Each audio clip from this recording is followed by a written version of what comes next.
నా పేరు వరలక్ష్మి, మా సిఆర్ కాలనీ.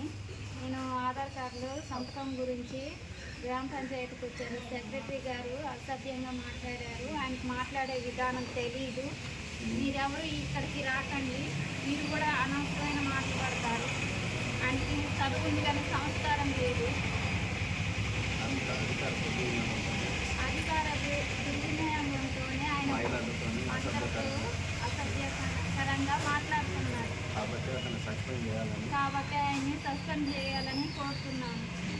పంచాయతీ ఈఓ గారు సిఆర్ కాలనీకి సంబంధించిన వరలక్ష్మి అనే మహిళతోని కొంత దురుసుగా మాట్లాడటం కారణంగా ఆమె నిన్న రాత్రి మాతర్లు మింగి సూసైడ్ చేసుకోవడానికి ఆలోచన చేసింది.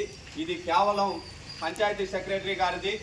ఇది దురుసుగా ప్రవర్తించటమే అని చెప్పి ఇవాళ సిపిఐఎంఎల్ న్యూ డెమోక్రసీ పార్టీగా తెలియజేస్తూ ఉన్నాం. అతను వచ్చి ఇప్పటికి సంవత్సరం రోజులు కావస్తూ ఉన్నది.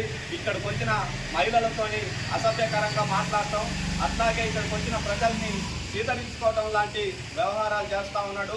ఇదంతా కేవలం అధికార దుర్వినియోగంతోనే చేస్తూ ఉన్నాడు. కాబట్టి ఇతన్ని తక్షణమే సస్పెండ్ చేయాలని చెప్పి ఇవాళ ప్రజలను దురుసుగా మాట్లాడటం కారణంగా ఇవాళ ప్రజలు ఆవేదనకి గురవుతా ఉన్నారు.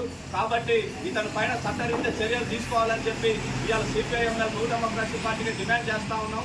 లేని ఎడల ఈ పంచాయతీ ఆఫీస్ ముందు పెద్ద ఎత్తున ప్రజలు నేర్చుకొని ఉద్యమాలు చేస్తామని చెప్పి తెలియజేస్తా ఉన్నాం.